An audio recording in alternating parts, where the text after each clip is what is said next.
Shalom sahabat Petra yang terkasih dalam Kristus. Sudahkah kita bersyukur hari ini? Pada embun pagi hari ini Sabtu 18 Januari 2025, kita bersama membuka hari dengan sapaan Sabda Tuhan. Bersama saya Pendeta Nugraheni Siwirumanti dari GKJ Ambarukmo. Tema renungan hari ini adalah iman itu aktif, bukan pasif. Berdasarkan bacaan Lukas 11 ayat 14 sampai 23. Mari kita siapkan hati dengan merendahkan diri di hadapan Tuhan. Bersama kita berdoa. Bapa kami yang di surga, kami bersyukur untuk hari baru pemberian-Mu ini. Saat ini kami akan merenungkan sabda-Mu. Kiranya Roh Kudus-Mu menaungi kami, sehingga kami mengerti kehendak-Mu dalam hidup kami. Bersabdalah ya Allah, karena kami siap mendengarkan. Amin. Sahabat Petra terkasih, kita akan membaca Lukas 11 ayat 14 sampai 23. Lukas 11 ayat 14 sampai 23. Lembaga Alkitab Indonesia memberikan judul perikop ini Yesus dan Beelzebul. Pada suatu kali Yesus mengusir dari suatu setan yang membisukan. Ketika setan itu keluar, orang bisu itu dapat berkata-kata. Maka heranlah orang banyak. Tetapi ada di antara mereka yang berkata, "Ia mengusir setan dengan kuasa Beelzebul, penghulu setan." Ada pula yang meminta suatu tanda dari surga kepadanya untuk mencobai dia. Tetapi Yesus mengetahui pikiran mereka lalu berkata, "Setiap kerajaan yang terpecah-pecah pasti binasa, dan setiap rumah tangga yang terpecah-pecah pasti runtuh. Jikalau iblis itu juga terbagi-bagi dan melawan dirinya sendiri, bagaimanakah kerajaannya dapat bertahan? Sebab kamu berkata bahwa aku mengusir setan dengan kuasa Beelzebul. Jadi jika aku mengusir setan dengan kuasa Beelzebul, dengan kuasa apakah pengikut-pengikutmu mengusirnya? Sebab itu merekalah yang akan menjadi hakimmu. Tetapi jika aku mengusir setan dengan kuasa Allah, maka sesungguhnya kerajaan Allah sudah datang kepadamu. Apabila seorang yang kuat dan yang lengkap bersenjata menjaga rumahnya sendiri, maka amanlah segala miliknya. Tetapi jika seorang yang lebih kuat daripadanya menyerang dan mengalahkannya, maka orang itu akan merampas perlengkapan senjata yang diandalkannya dan akan membagi-bagikan rampasannya. Siapa tidak bersama aku, ia melawan aku, dan siapa tidak mengumpulkan bersama aku, ia mencerai beraikan." Sampai sejauh ini pembacaan kita, tentu yang berbahagia ialah setiap orang yang mendengarkan firman Tuhan dan melakukannya dalam kehidupan setiap hari. Sahabat Petra terkasih, Yesus mengatakan kepada semua orang yang tidak bersama dia berarti melawan dia. Di ayat 23 yang kita baca tadi. Apa sih maksudnya perkataan Yesus ini? Kalau kita telusuri dan kita renungkan bersama-sama, sebenarnya Yesus ingin mengatakan bahwa banyak kejahatan di dunia ini justru karena terpisah dari Tuhan. Karena ketika manusia jauh dari Tuhan, maka kekuatan jahatlah yang akan menguasainya. Maka dari itu manusia diundang untuk bersatu dengan Tuhan. Manusia diundang untuk melekat erat dengan Tuhan.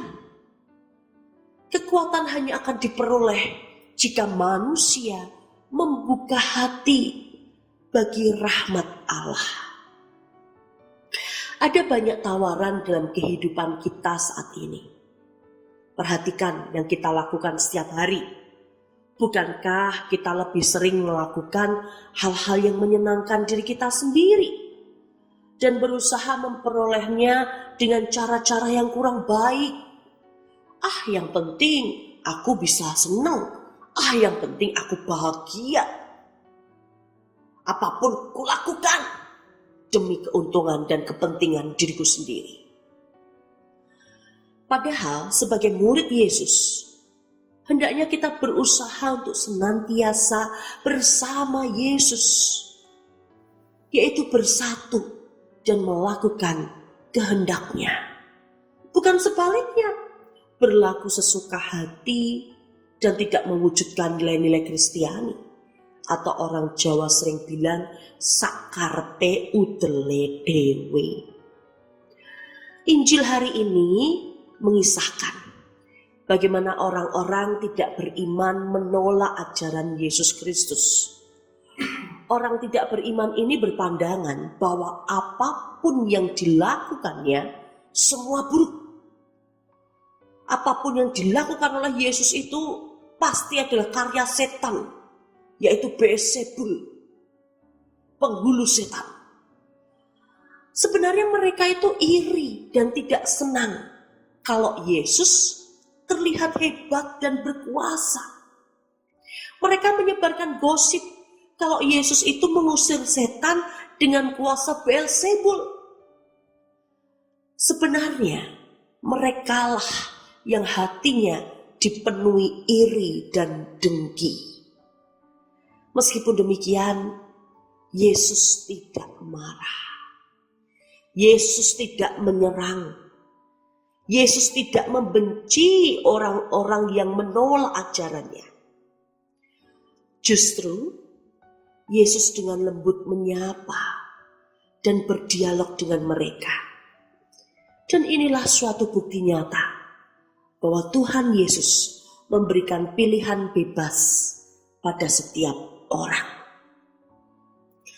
Ketika kita berbuat kebaikan atau kebenaran, tentu akan selalu ada orang yang tidak suka pada kita. Si jahat tidak senang bila kita mendoakan musuh kita. Si jahat tidak senang ketika kita menyenangkan hati Tuhan.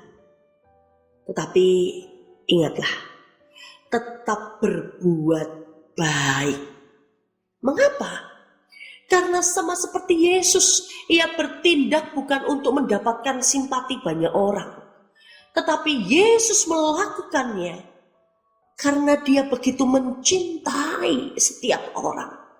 Bahkan setiap orang yang menderita.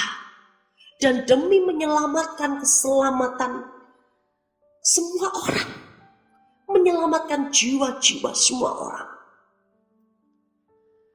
Dan inilah yang disebut dengan iman itu sebenarnya aktif, bukan pasif. Iman itu adalah ketika kita mampu berbuat apa yang Yesus perbuat. Kita berbuat kasih sebagaimana Yesus mengerjakan kasih bagi dunia ini. Kita melihat bagaimana Yesus tetap lembut, sabar, dan setia. Bahkan menanti kita dengan pilihan hidup kita masing-masing.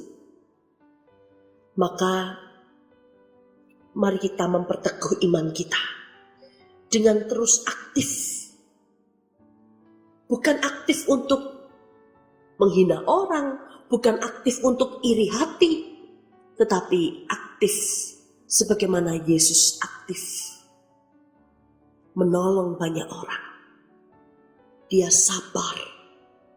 Dia berbuat kebajikan terhadap sesama. Maka biarlah kita juga lebih bersemangat. Bangkit dari kemalasan kita. Mari kita aktif untuk melakukan karya pelayanan di dunia ini. Sehingga kita bisa menyenangkan hatinya Tuhan. Dan biarlah sahabat Petra, selama kita mau dekat melekat dengan Tuhan, percayalah, Tuhan akan senantiasa bersama dengan kita. Karena memilih jalan Tuhan, maka kita akan selamat, aman sampai kepada Bapa di surga. Amin. Mari kita bersama-sama berdoa. Bapa, mampukanlah kami untuk hidup sesuai dengan kehendak-Mu. Bebaskanlah kami daripada yang jahat. Berikanlah kami rahmat-Mu, agar kami selalu melakukan kehendak-Mu di sepanjang hidup kami. Dan jangan pernah biarkan kami terpisah daripada-Mu. Biarlah iman kami itu menjadi iman yang aktif, yang selalu berkarya, seperti Engkau berkarya bagi dunia ini. Terima kasih ya Tuhan. Amin. Demikian sahabat Petra yang terkasih dalam Kristus. Kiranya sabda Tuhan ini meneguhkan dan menguatkan kita senantiasa, khususnya dalam menjalani waktu hari ini. Materi renungan ini bersumber dari Sabdo Winedar atau Sadar, karya Sinode GKJ. Saya, Pendeta Nugraheni Siwi Rumanti dari GKJ Ambarukmo, mohon diri dan mohon maaf bila ada kata yang kurang berkenan. Sahabat Petra, selamat mengisi waktu hari ini sebagai saluran berkat Tuhan. Tuhan Yesus memberkati.